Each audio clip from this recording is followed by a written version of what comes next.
말씀의 제목은 반전의 역사입니다. 반전의 역사.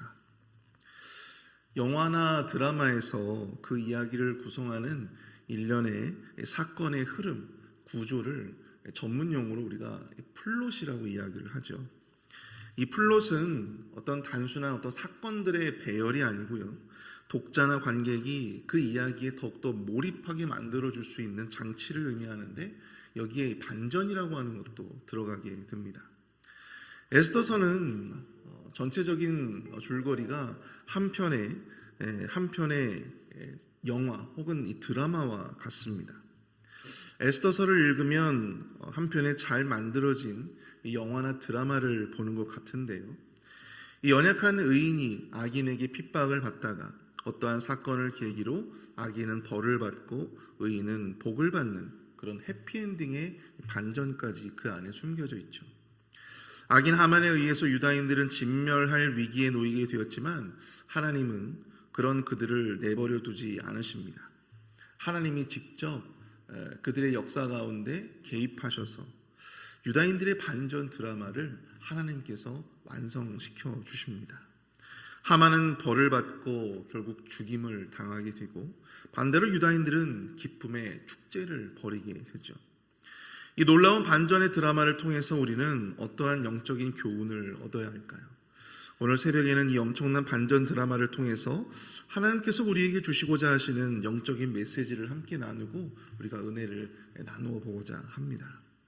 첫 번째로 우리가 이 오늘 본문을 통해서 깨달아 볼 수 있는 첫 번째 교훈은요, 악인이 감당하지 못하는 복은 결국 의인들이 모두 누리게 된다라고 하는 사실입니다. 악인들이 감당하지 못할 복은 모두 의인에게 돌아오게 된다고 하는 것이죠. 우리 1절과 2절을 보십시오. 그날 아하수에로 왕이 유다인의 대적 하만의 집을 왕후 에스더에게 주니라. 에스더가 모르드게는 자기에게 어떻게 관계됨을 왕께 아뢰었으므로 모르드게가 왕 앞에 나오니 왕이 하만에게서 거둔 반지를 빼어 모르드게에게 준지라. 에스더가 모르드게에게 하만의 집을 관리하게 하니라. 아각 사람 이 하만은 이 모르드게를 매달려고 했던 장대에 매달려서 비참한 최후를 맞이하게 되죠. 인과응보라고 합니다. 그리고 곧바로 등장하는 기사에서 우리는 아하수에로 왕이 하만의 집을 누구에게 주었습니까? 바로 자신의 아내였던 왕후 에스더에게 그 집을 주었다. 여기서 이 집을 주었다라고 하는 것은 단순히 그냥 그 집만 준 것이 아니라 하만이 소유하고 있는 그 모든 재산들이 함께 그에게 갔다라고 하는 것을 의미하는 것이죠. 근데 중요한 것은 에스더가 자신의 사촌인 모르드게에게 그 집을 관리하게 했다라고 하는 사실입니다. 여기서 관리하게 되었다라고 하는 것은 예전 개역 한글판 성경을 여러분들이 보시면 주관하게 하였다라고 하는 것으로 쓰여져 있음을 보시게 됩니다. 주관하게 했다. 역사가 헤로도토스에 의하면 당시에 고대 근동의 페르시아의 여인들은 자신의 명의로 재산을 소유할 수가 있었습니다. 그러나 에스더는 자신의 소유로 돌아온 그 집을 자신의 사촌 모르드게에게 그것을 양도하게 됩니다. 이는 비록 실제적인 주인은 에스더였지만 모르드게로 하여금 하만의 집과 재산을 주관하도록 하였다.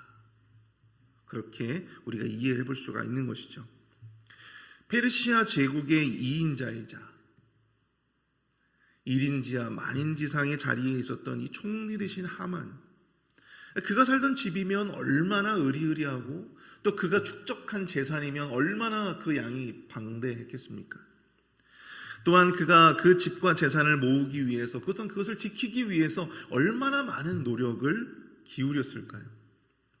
뿐만 아니라 그것을 지키기 위해서 얼마나 많은 무고한 사람들이 희생을 당하고 또 얼마나 많은 사람들의 피와 눈물과 땀방울이 거기에 녹아져 있었겠습니까? 그런데 그 모든 것이 일장춘몽이었다고 하는 것이죠.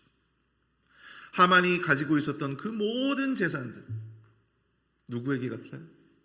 하만이 그토록 죽이고 싶어 했던 모르드게가 그 모든 것들을 누리게 되었다는 사실이죠. 또한 여러분들 9절을 한번 보시기 바랍니다. 그때 시완월 곧 3월 23일에 왕의 서기관에 소집되고 모르드게가 시키는 대로 조서를 써서 인도로부터 구스까지의 127지방 유다인과 대신과 지방관과 관원에게 전할세. 각 지방의 문자와 각 민족의 언어와 유다인의 문자와 언어로 쓰되. 이런 구절을 보시면 3월 23일에 왕의 서기관이 소집되고 모르드게가 시키는 대로 조서를 썼다. 그렇게 이야기를 하고 있어요. 모르드게가 시키는 대로 조서를 썼다. 모르드게는 하만의 집과 재산을 소유하게 된 것으로 모자라 구절을 보시면 왕의 서기관이 그가 시키는 대로 조서를 썼다. 그렇게 기록이 되어집니다. 그의 신분이 왕의 서기관도 통솔할 수 있을 정도로 격상되었다라고 하는 것을 우리가 짐작해 볼 수가 있죠. 그리고 여러분들 15절을 보십시오. 모르드게가 푸르고 흰 조복을 입고 큰 금관을 쓰고 자색하는 배의 겉옷을 입고 왕 앞에서 나오니 수산성이 즐거이 부르며 기뻐하고. 여기서 이 푸르고 흰 조복은 무엇을 상징합니까? 이것은 여러분들 다른 것이 아니고요, 바로 페르시아의 관복을 의미합니다. 페르시아의 왕실 사람들이 입는 관복을 의미하는 거예요. 그리고 여기 보시면 자색 가는 배의 겉옷을 입었다고 하는데요, 여러분들 이 자색 옷이라고 하면 지금도 물론 굉장히 귀하게 보이지만 당시에는 아무나 입을 수 없었던, 왕족이나 왕실 사람들만이 입을 수 있었던 고귀한 신분을 나타내어지는 복식이었다라고 하는 사실입니다. 여러분, 구약 성경의 다니엘서 5장을 보시면요, 다니엘이 벨사살 왕이 보았던 그 환상, 메네메네 대게 우바르신, 그 환상의 글귀를 갖다가 이 다니엘이 해석을 해주게 되잖아요. 그 결과 그가 이 황제로부터 받았던 그 옷이 바로 자색 옷이었어요. 자주색 옷, 고귀한 신분을 나타내는, 아무나 입을 수 없는 그런 옷이었습니다. 게다가 큰 금관을 썼다라고 하는 것으로 보아서 그가 하만을 대신해서 1인지하 만인지상의 페르시아의 2인자의 자리에 오르게 되었다라고 하는 사실을 우리가 짐작해 볼 수가 있는 것이죠. 하만이 올라서 그토록 오랫동안 지키고 싶어 했던 바로 그 자리, 그가 그토록 죽이고 싶었던 모르드게가 그 자리에 오르게 되었다라고 하는 것입니다. 잠언 13장 22절을 여러분들이 보시면 이런 구절이 있습니다. 선인은 그 산업을 자자손손에게 끼쳐도 죄인의 재물은 의인을 위하여 쌓이느니라. 죄인의 재물은, 즉 악인의 재물은 의인을 위해서 쌓이게 된다고 하는 거예요. 악인이 아무리 자신의 그 재산을 불리려고 하고 자신의 권위를 높이려고 하고 자신의 권력을 더욱더 쌓으려고 해도 여러분, 그것이 누구를 위하게 된다는 것입니까? 자기 자신을 위하게 된다는 것이 아니라 바로 하나님의 사람들, 하나님의 사람, 의인들을 위해서 그 모든 복이, 그 모든 권력이, 그 모든 재물이 다 그들에게 쌓이게 된다. 그들을 위해서 쌓이게 된다라고 하는 것이죠. 뿐만 아니라 여러분, 신명기 6장 10절과 11절을 보시면 내 하나님 여호와께서 내 조상 아브라함과 이삭과 야곱을 향하여 내게 주리라 맹세하신 땅으로 너를 들어가게 하시고 내가 건축하지 아니한 크고 아름다운 성읍을 얻게 하시고 내가 채우지 아니한 아름다운 물건이 가득한 집을 얻게 하시며 내가 파지 아니한 우물을 차지하게 하시며 내가 심지 아니한 포도원과 감람나무를 차지하게 하사 내가 배불리 먹게 하실 때. 여러분, 이게 모세에게 주신 약속의 말씀이잖아요. 모세와 이스라엘 백성들에게 주신 약속의 말씀이에요. 그런데 하나님께서 말씀하십니다. 내가 채우지 아니한 아름다운 물건이 가득한 집을 얻게 될 것이고 또 내가 파지 아니한 우물을 얻게 될 것이며 내가 심지 아니한 포도원과 감람나무의 결실을 내가 차지하고 그것을 배불리 먹게 될 것이다. 이거 다 누가 한 거예요? 누가 심고 누가 만들고 또 누가 판 것입니까? 바로 그 약속의 땅에서 살고 있었던 수많은 가나안인들이 파고 심고 모았던 것들이에요. 그것이 다 누구에게 간다는 거예요? 그 땅을 차지하게 될 바로 이스라엘 사람들, 이스라엘 하나님의 백성들이 그 모든 땅을 차지하고 그것을 누리게 될 것이다라고 하는 말씀 아니겠습니까? 성경의 이러한 말씀들은 무엇을 우리에게 말해주고 있습니까? 결국 하나님을 떠난 악인들의 복은 결국 의인들을 위한 것일 수밖에 없다라고 하는 것입니다. 악인들은 자기 자신을 위해서 그 모든 권력과 그 모든 재물들을 모으고 또한 지키려고 노력하지만 여러분 결국 그 모든 애씀이 자기 자신을 위한 것이 아니라 누구를 위한 것이라는 거예요? 하나님의 사람들, 의인들을 위한 것이다. 결국엔 마치 자기 자신을 위해서 일하는 것 같지만 결국엔 누구 잘 되는 거예요? 누구 잘 되는 거예요? 자기 자신이 아니라 바로 하나님의 사람들, 의인들을 위한 것이 되는 것이죠. 하만은 여러분들 알았겠습니까? 자신이 그토록 지키고자 했던, 자신이 그토록 움켜쥐고자 했던 그 권력, 그것을 자신이 그토록 죽이고 싶어 했던 모르드게가 그것을 누리게 된다는 사실을 여러분 하만이 과연 알았을까요? 바로 이것이 우리가 에스더서의 반전의 역사를 통해서 만나보게 되는 보이지 않는 하나님의 섭리입니다. 악인이 감당하지 못하는 복, 악인이 지켜낼 수 없는 그 복을 결국 의인들이 그 모든 복을 누리게 된다라고 하는 것. 이것은 인간이 소유한 모든 것들의 근원, 즉 실질적인 주인이 바로 사람이 아니라 오직 여호와 하나님께 있다라고 하는 것을 보여주는 증거라고 할 수가 있는 것이죠. 여러분들 여기서 말하고 있는 이 악인들은 어떤 사람들입니까? 바로 이것을 인정하지 못하는 사람들이에요. 하나님의 것을 인정하지 못하는 사람들. 내가 지금 누리고 있는 이 권세, 이 힘, 이 재물, 내가 지금 누리고 있는 이 모든 것들이 하나님의 은혜로 말미암아 된 것이고 또 하나님의 것임에도 불구하고 그것을 인정할 수 없는 사람들. 도무지 그것이 인정되어지지 않는 사람들. 이게 어떻게 내 거지? 이게 어떻게 하나님의 것인가? 도무지 이것을 인정하지 못하는 사람들. 바로 그 사람들이 결국엔 악인인 거예요. 하나님의 것을 마치 자신의 것인 양 생각하며 그것을 과시하고 또 그것을 끊임없이 움켜쥐려고 하고 또한 그것을 누리고자 하는 사람들, 자신의 힘과 권력으로 모으고 지키고 늘릴 수 있다고 생각하는 사람들, 바로 악인들이에요. 여러분, 사울은요 이스라엘 최초로 등극한 왕이었습니다. 그러나 그는 그렇게 자신에게 주어진 왕권에 대한 아주 강한 집착을 보이게 돼요. 그리고 그것을 누리는 것에 취하게 됩니다. 그리고 자신의 소유라 여겼던 왕권이 이 다윗이라고 하는 그 한 명의 소년에 의해서 이것이 위태위태해질 것이라 판단했던 이 사울은 결국 이 다윗을 죽여 없애려고 합니다. 그래서 어떻게 되었습니까? 결국 하나님은 그가 가지고 있었던 왕위를 거두세요. 그 누구에게 줍니까? 하나님의 사람 다윗에게 그 왕위를 주게 되는 것이죠. 우리 하나님은 악인이 자신의 것이라 여기는 모든 노력과 그 모든 애씀을 허사로 만드실 수 있는 분입니다. 당신의 뜻에 합당한 자들에게 악인들이 그렇게 모으고 일궈낸 것들을, 그 모든 공로를 다 가지게 하시고 누리시게 하는 분이다. 왜 그러실까? 왜 그러실까? 그것은 바로 그 모든 것의 실제적인 주인이 바로 나야. 그 실제적인 주인이 바로 여호와 하나님, 바로 나야 라고 하는 것을 세상에 깨닫게 해주시기 위함이다라고 하는 것이죠.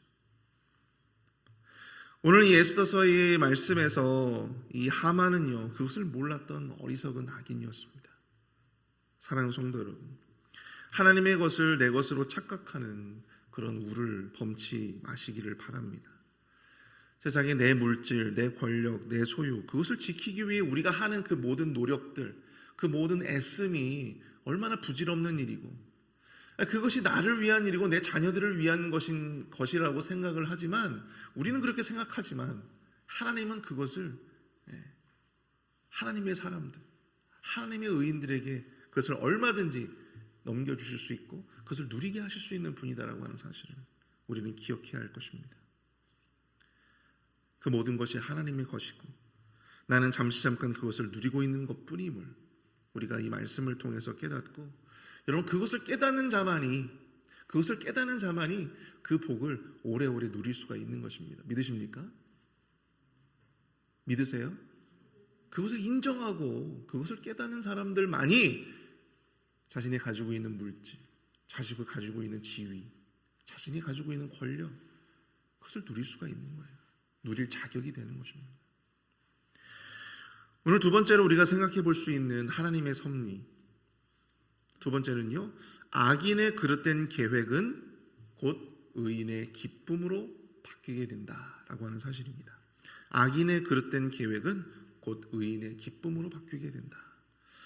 여러분, 하만은 죽었지만 하만의 그릇된 계획은 여전히 살아 숨쉬고 있었습니다. 여전히 그 계획은 유다인들을 위협하고 있었습니다. 그래서 에스더는 한 번 더 용기를 내서 왕 앞에 서게 돼요. 5절을 보십시오. 이르되 왕이 만일 즐거워하시며 내가 왕의 목전에 은혜를 입었고 또 왕이 이 일을 좋게 여기시며 나를 좋게 보실진대 조서를 내리사 아각 사람 함므다다의 아들 하만이 왕이 각 지방에 있는 유다인을 진멸하려고 꾀하고 쓴 조서를 철회하소서. 여러분, 왕에게 당신이 쓴 조서를 좀 철회해달라, 바꿔달라, 그렇게 요구하는 것, 이것은 여러분들 왕의 입장에서 본다면 굉장히 불쾌한 일이에요. 자신의 잘못된 명령을 돌이키라고 하는 의미이기 때문입니다. 에스더의 말이 이토록 구구절절인 것을 보면 여러분들 굉장히 구구절절이잖아요. 5절 보시면 굉장히 길어요, 이게 말이. 근데 보통 여러분 말이 길면 자기 스스로도 얼마나 긴장감을 가지고 얼마나 이 두려운 마음을 가지고 왕에게 진언을 한 것임을 우리가 좀 짐작을 해볼 수가 있는 것이죠. 말하는 사람이나 듣는 사람이나 굉장히 난감한 그러한 말인 것입니다. 하지만 이미 에스더에게 이 몸도 마음도 다 줘버린 이 아하수에로는 여러분 그런 것을 개의치 않습니다. 그리고 오히려 그들에게 새로운 아이디어를 내어서 하만의 계획을, 이 그릇된 계획을 상대할 수 있는 또 다른 계획을 그들에게 아이디어로 주게 됩니다. 그 내용이 무엇일까요? 11절을 보십시오. 조서에는 왕이 여러 고을에 있는 유다인에게 허락하여 그들이 함께 모여 스스로 생명을 보호하여 각 지방의 백성 중 세력을 가지고 그들을 치려하는 자들과 그들의 처자를 죽이고 도륙하고 진멸하고 그 재산을 탈취하게 하되. 여러분, 한 번 내려진 그릇된 명령이라 할지라도 황제가 내린 조서는요 거둘 수가 없는 거예요.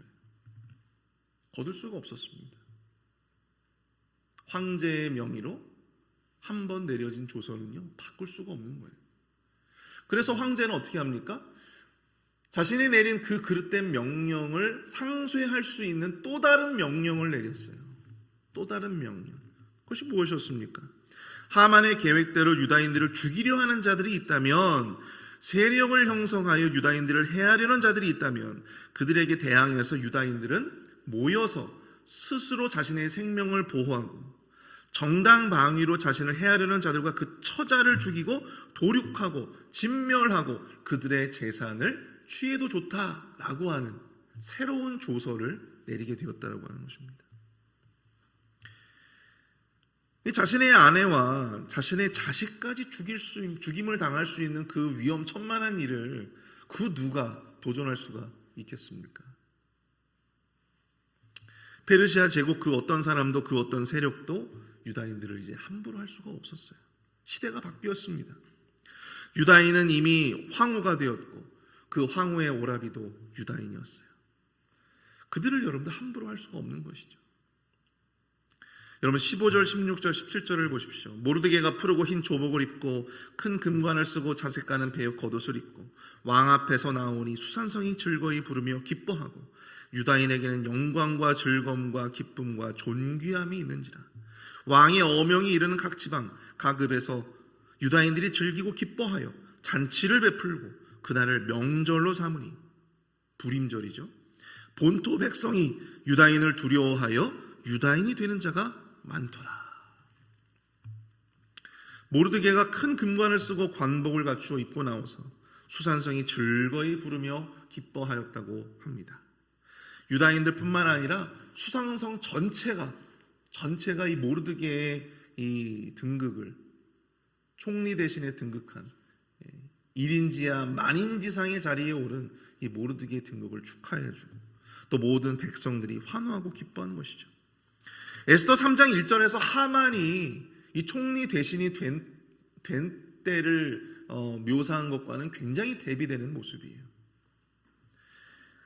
악인 하만의 계획은 모르드게를 비롯한 모든 유다인들의 멸절을 원했지만 그 계획의 끝은 유다인의 멸절이 아니라 유다인들의 축제요 기쁨이요 존귀와 영광이 되었다.